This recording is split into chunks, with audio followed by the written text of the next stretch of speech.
So we have won the die roll here, and I think we're going to keep our hand as well.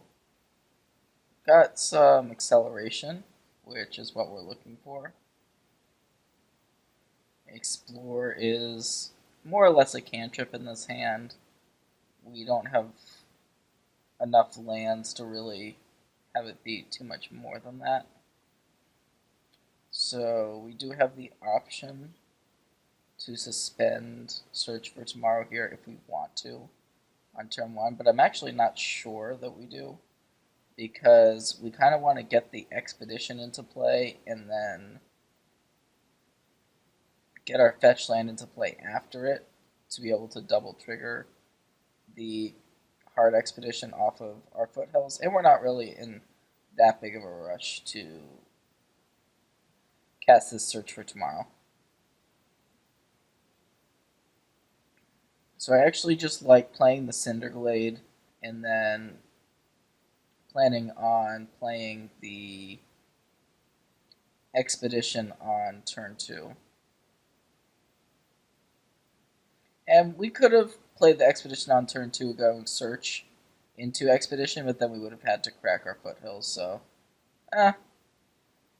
we'll see if this works out.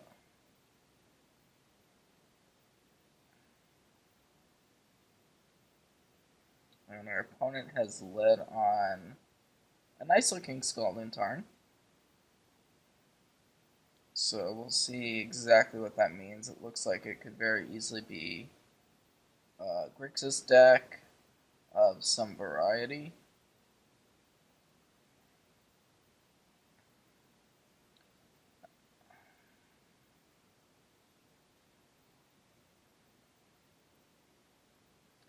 So if we draw another land, we can go double explore. We're going to be able to pop the Expedition quite soon, possibly on our next turn, if we elect to do so. So it actually looks like, wow, okay. This is where things get interesting. So our opponent's going on the mill plan, actually. And this completely changes things, because 10 of our cards have been milled. It's also, now we have to be much more wary of how many mountains are in our deck, because we only have so many of them, and we need to find a critical mass of mountains to be able to win the game. So we're playing against what looks to be a blue-black mill deck, so this is pretty exciting stuff here.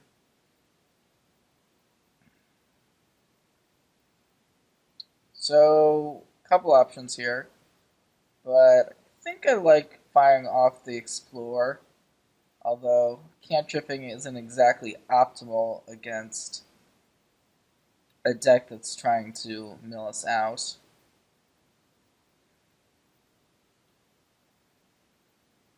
So we are going to be able to use this Expedition here if we elect to do so. And we're pretty close now to being able to win with a Scapeshift.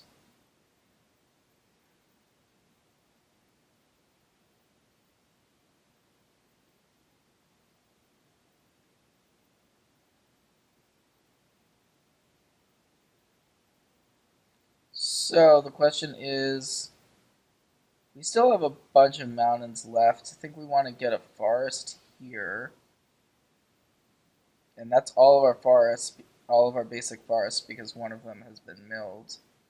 And now, oh no, okay. So here's actually an archive trap, which is pretty brutal here, actually. Oof. Alright, we can respond to the archive trap by cracking a wooded foothills, but here's a second copy of archive trap, so this is brutal. So this is going to mean 26 cards of ours are going to get milled.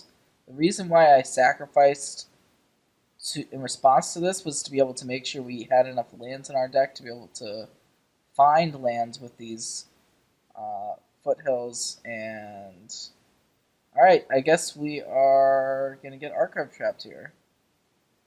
So, let's see exactly what our opponent has milled. Looks like a number of mountains have hit the graveyard, so we see that now we've only got, with an archive trap still on the stack, we have almost run out of mountains in our deck, and we only have one Valakut left. So our opponent is pretty much wrecking us. Pretty insane, actually. But we might as well get our last two basic mountains out of our deck, I think, with this expedition. So let's do that. Then this archive trap that's still on the stack is going to resolve. And woof, woof. So another two Cinder Blades have gotten milled. This is insane. Alright, well, not too much we can do here besides just continue on. So let's go ahead and fire off and explore.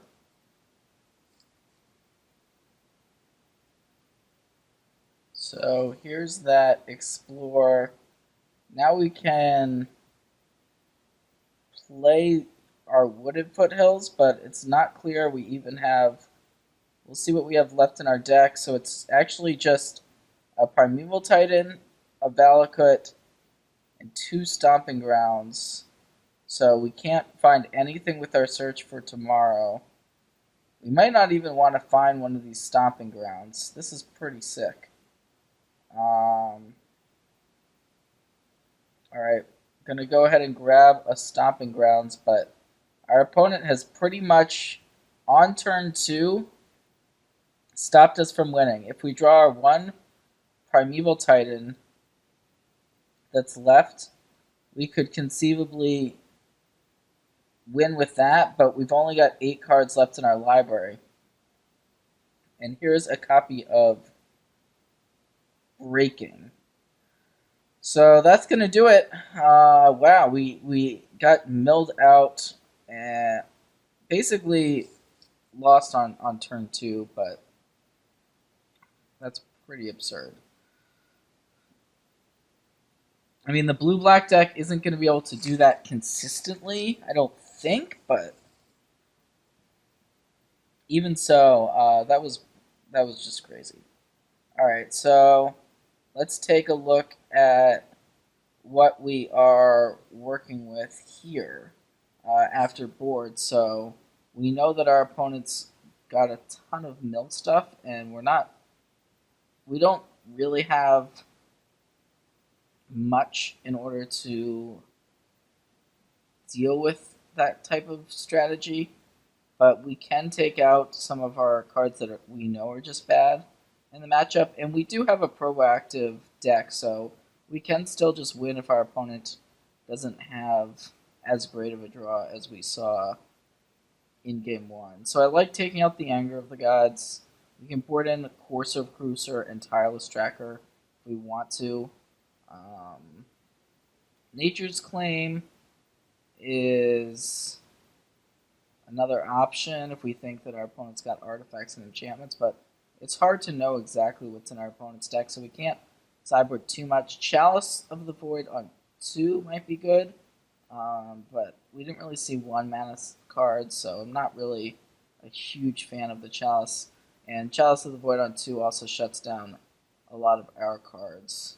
So just going to board in a couple cards here. Hopefully our opponent doesn't have that insane of a draw as we saw in game 1.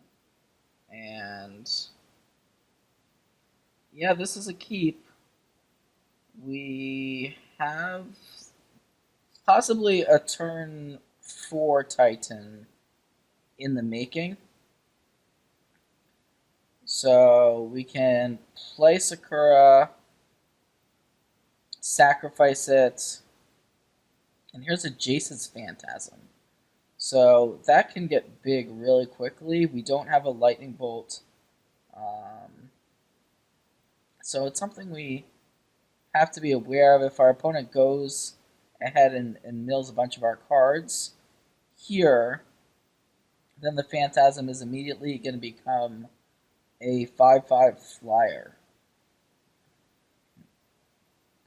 So we can sacrifice our Sakura, get another land, cast 2 copies of Explore, and be prepared to go off, or not go off, but cast a Titan on our 4th turn.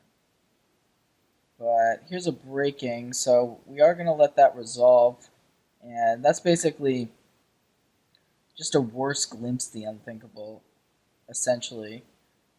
We see 5 of our lands got milled. Possibly we should have sacrificed Sakura in response. But the Phantasm is not going to get big just yet. We've only got 8 cards in our yard, and it does require 10. So if that had been a glimpse, would have been definitely significantly worse for us there. So the question is, do we want to actually search for a basic forest now or a basic mountain, knowing that we're running out of mountains in our deck?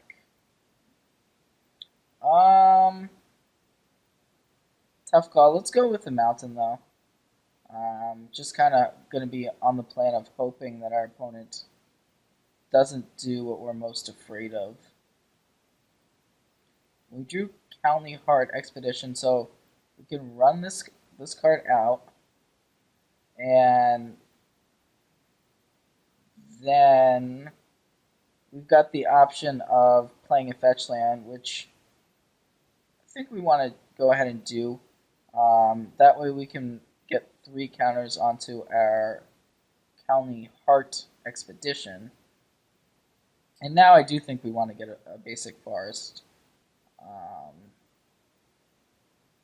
And go exploring, which is going to allow us to put this Cinderglade into play and put that critical 3rd counter on our expedition. And now we pretty much just have to pass. And our graveyard now has more than 10 cards, so the Phantasm can hit us for 5. And unfortunately, we would like to have the 6th land in our hand naturally. So what we could do would be cast Titan and then crack the expedition after the Titan was already in play, but it doesn't look like we are going to be able to do that. So here's a Manic Scribe. And we do have the option to respond to this. I think we do want to just crack our expedition. It seems like our opponent doesn't have the Archive Trap like we saw in Game 1, which is pretty good news. But it looks like we're down to 1 basic in our deck, and then 2 Stomping Grounds and 2 Cinderglades as the only mountains. So we really have to be careful.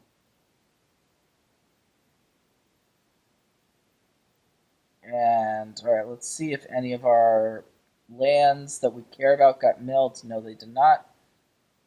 So, on our turn, we can go ahead, presumably cast Primeval Titan to get 2 copies of Valakut, and then hopefully we can, on the following turn, get some mountains still left in our deck out. We do have all 4 copies of Valakut remaining in our deck, so that is good. That means that we are going to be able to search for 2 Valakuts when this Primeval Titan resolves. Although we may have to just kill one of our opponent's flyers here because we're close to just dying, not to our deck, but to these Jace's Phantasms. Tricky spot. I think we kind of just have to go for the Primeval Titan here and take the hit on the following turn from the Jace's Phantasms, because we can't actually get rid of a Phantasm right now. So we're going to get our Primeval Titan into play, pass the turn, and then hopefully we are allowed to untap, and then we could potentially win on the next turn that is coming to us. Now that we've got 2 Valakuts into play, even though we've only got 4 mountains left in our deck, each one is going to be a bunch of damage. Alright, so Visions of Beyond, it looks like our opponent's just cycling that here because we've got 15 cards in our graveyard. And in order for Visions of the Beyond to be a draw 3, we would need to have 20 cards in our graveyard. So our opponent is probably in a little bit of a tougher spot than the last game. So here's a breaking. We'll see what this is able to get. So I see 1 Stomping Grounds and 1 Cinderglade. So, no, actually it looks like 2 Stomping Grounds and 1 Cinderglade, which is absolutely brutal, because I believe if we had done the math correctly, that there's now only 1 mountain left in our deck, but hopefully that is not the case.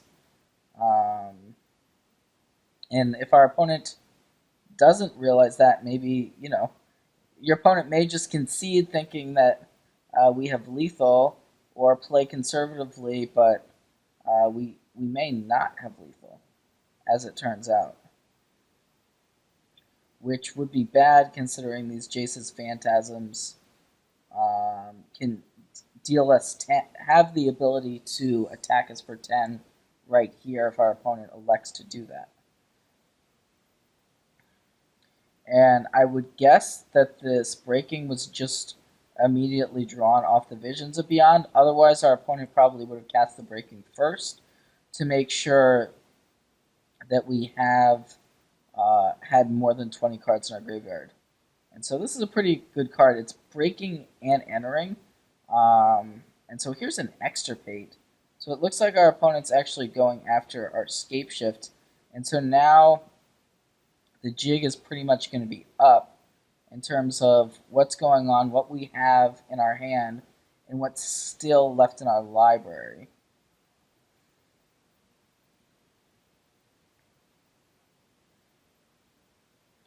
So the Scapeshifts are gone, but that's not really a big issue. Scapeshift at this stage actually doesn't really do much at all, considering the lands we have remaining in our deck. So it looks like our opponent's going to play conservatively and just pass the turn. We actually drew a Valakut here. So we can go ahead and play that and attack with Primeval Titan. And so we'll see exactly what we've got left in our deck. So it looks like I may have miscounted. We have 2 mountains left in our deck, so that is good news. So we're definitely going to want to get a Valakut here, and then we may actually want to, let's see, we've got 4 Valakuts, so yeah, we can just go ahead and win here. So we can get a Valakut and then a Cinderglade. And since we have Summoner's Pact and we have Primeval Titan left in our deck, we can just pact for another Titan even if this Titan dies. So yeah, we have just enough mountains left in our deck to be able to win this game is what it looks like.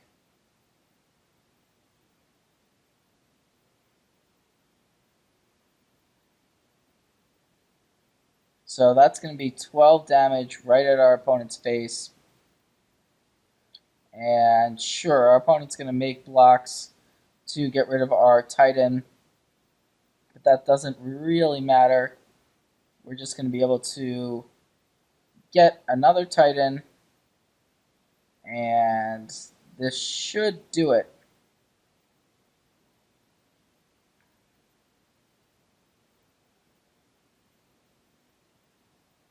Yep, one basic left in our deck, so that one land has proved pretty important in this game. So we'll go ahead and sideboard for game 3. Sorry about, I think I miscounted by one mountain, which is pretty important in this matchup, as it turns out. So even though it didn't really affect our play, I was kind of thinking, oh my gosh, we're going to run out of mountains, and we almost did, to be fair. So just barely had enough mountains in our deck left over there to be able to get the job done. And so now, unfortunately, there's some cards in our deck that, like the Courser, the Tracker, they're not great, but we don't have anything that we really want to bring in that much either, which is the issue. Obstinate Baloth, Anger of the Gods, Ancient Grudge, Sudden Shock, Nature's Claim, we didn't really see targets for it. Chalice of the Void could be okay, but we're on the draw. And then Engineered Explosives.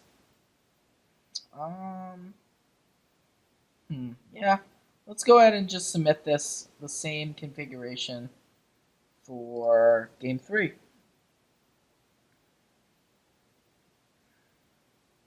And we saw if our opponent had a glimpse the unthinkable that game, we probably would have lost. So we were lucky that our opponent had only the ability to have the mill 8s and not the archive traps and glimpses that we were really worried about. But here's a Hedron Crab. Luckily, we do have a Lightning Bolt in hand, so we have a little bit of a decision here as to what to do. We could just bolt away the crab immediately, and I kind of like that because this being able to mill away big chunks of our library is pretty bad news. So yeah, let's go ahead and bolt it away, even though it's going to mean we're taking a turn off, and it's going to make our hand a little bit slower. I think that the conservative play here makes sense, but our opponent may now play another threat that we also want to get rid of. Okay, so here's a Mesmeric Orb. So we didn't know that our opponent was playing this for sure. It is quite powerful of a card, and maybe we could have boarded in Nature's Claim just because of it, but in any case, that didn't happen. So we are going to have to start milling every time we're untapping our permanents here. But just going to suspend a Search for Tomorrow and pass the turn. So our opponent also has to mill, but they are in much less danger of dying to the orb when compared to us. And now a second Mesmeric Orb. Wow. So it looks like our opponent actually is a little bit stuck on lands, but has multiple Mesmeric Orbs. So that's going to be able to take care of those. Those are going to be able to do short work with our library, and really got us in a bit of a pickle here. We also have to worry about the fact that our opponent might have Archive Trap just waiting in the wings. 4 cards in hand. that could easily be one of them, but I think we want to just go ahead, suspend 2 Search for Tomorrows, and then plan on casting the Primeval Titan basically in 2 turns when those Search for Tomorrows do come off suspend. And we see our opponent's mana screwed and is milling a bunch of lands. But you know what? Our opponent's not fully mana screwed, and oh my gosh, wow. So we milled the Primeval Titan on our last turn, and now it's going to get extirpated. Our opponent's going to see that we have a Titan in our hand, is going to be able to take our Primeval Titan from our hand, which was basically our main and almost our only way to win. So now we're kind of banking on drawing a copy of Scapeshift. Sakura Tribe Elder Beatdown is not going to get it done, especially when our opponent has a 5/5 Jace's Phantasm here. So now we kind of have to draw a Scapeshift to even have a chance, but our library is disappearing so fast. We are going to get to cast 1 copy of Search for Tomorrow this turn, but the issue with Scapeshift is, yes, we have a bunch of mountains in our deck right now, but will we have those mountains after this Archive Trap resolves that is just immediately getting cast? And so looks like our opponent actually only milled 1 mountain. So we've still got a number of mountains, but some of our Scapeshifts have gotten milled here. So we are going to need to draw one of those to be in it. And now, wow, here's a second copy of Archive Trap. So this one is going to mill another Scapeshifts along with 4 mountains, I believe. So a lot of our deck is just disappearing. We've got a couple of Search for Tomorrows coming off suspend, but can we really cast anything with only 10 cards left in our deck? So we've got at least 1 Scapeshift. I think we might even have 2 left in our deck. Alright, let's go ahead and essentially just pray and pass the turn. Hope to draw a Scapeshift. But I mean, to be honest, here's a Visions. That's going to draw our opponent 3 cards. To be honest, I don't think we can win from here. And I've been pretty impressed with what our opponent's doing. Here's a Shelldock Isle. So we see all of the different pieces of the puzzle for the blue-black deck kind of coming together, while our deck, being the combo deck that it is, we need our deck.